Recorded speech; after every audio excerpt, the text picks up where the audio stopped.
The Cowboys have struggled to find consistent cornerback play outside of Trayvon Diggs this season, but it's looking like they hit on their 5th-round pick in 2022 with slot cornerback Daron Bland. He started playing significant snaps in Week 8, and he's been targeted 50 times, giving up 38 receptions for 365 yards and 2 touchdowns, but he also has 4 interceptions and 2 pass breakups, and he's PFF's highest graded cornerback in zone coverage with a grade of 90.2. I want to start by breaking down his 4 interceptions. This first one comes against the Colts, who are in trips to the right, and they're running a switch release with Kylan Granson. Daron Bland picks up the vertical route from the number 2, makes contact within the legal window, and the pass was underthrown, but good job making a contested interception here. Next interception, he's lined up on Ashton Doolin, who's running a stick route, which is a hitch route against zone and an out route against man or match. When Doolin starts to break outside, Daron Bland undercuts his angle. He watches the receiver's hands and then dives forward and rips the ball out. Daron Bland's 3rd interception came against Christian Kirk, who he did a great job covering in Week 15. He allowed 3 receptions for 39 yards on 7 targets, and he had a pass breakup and an interception. This is a bad read by Trevor Lawrence. I think he was expecting Daron Bland to carry Zay Jones' route down the middle, but he drops off to take the number 2 vertical, and Trevor Lawrence just lofts it up for him. And then final interception, the Cowboys are in cover 2. Daron Bland's responsible for the strong side hook curl. He does a good job baiting Carson Wentz and watching his eyes, and then as he releases the throw, he slides into the catching window for an interception. So Daron Bland's made a lot of plays on the football in a limited number of snaps, but I've been really impressed by his coverage on a snap-to-snap basis, especially his short area quickness and his ability to stick with quick in-breaking or out-breaking routes. This is a really nice pass breakup from the Jacksonville game. Christian Kirk's running a deep out, but he gives an inside jab step at the route break. Daron Bland reacts by accelerating to the inside, but then when Christian Kirk breaks outside, Daron Bland's able to flip his hips at almost the exact same time. This is a really impressive combination of hip fluidity and reaction time. The way there's just no delay as he rotates his body 180 degrees.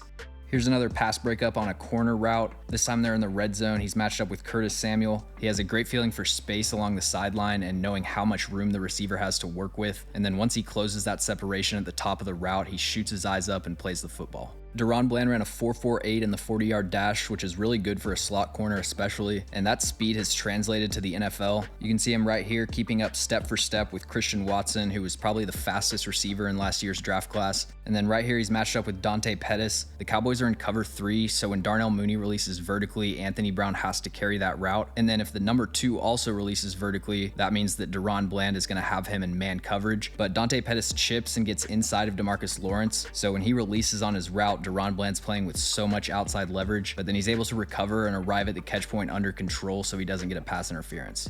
The 2 routes Daron Bland has struggled covering this season are deep overs and curl routes. This first play, the coverage was actually okay, but at the end of the route, he gets tripped up and draws a pass interference.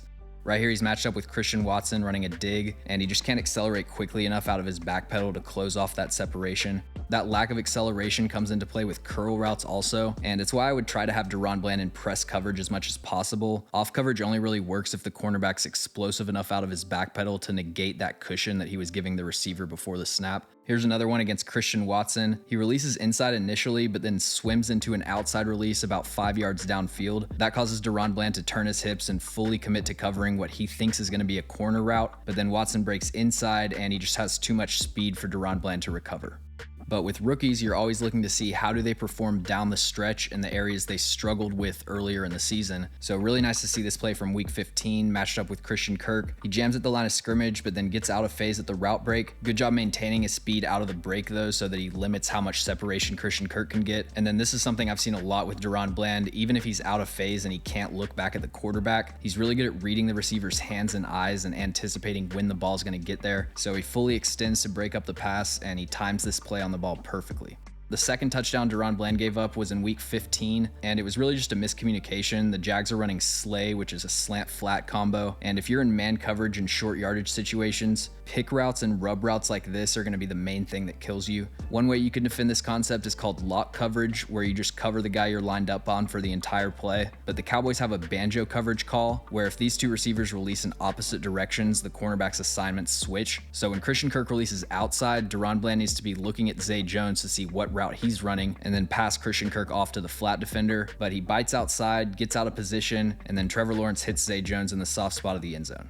And then final thing to mention with Daron Bland, he's been really solid defending screen passes and flat routes, and he's made a few plays in run defense as well, which is important for a slot corner. This offseason, the Cowboys desperately need to find a capable outside corner to play opposite of Trayvon Diggs, and that cornerback 2 spot is probably what worries me most about the Cowboys' chances in the playoffs. But in the slot, Daron Bland has shown that he can be a high-quality starter, and so I don't think they need to worry too much about that spot heading into next season. Thanks for watching. If you enjoyed the video, make sure to like and subscribe.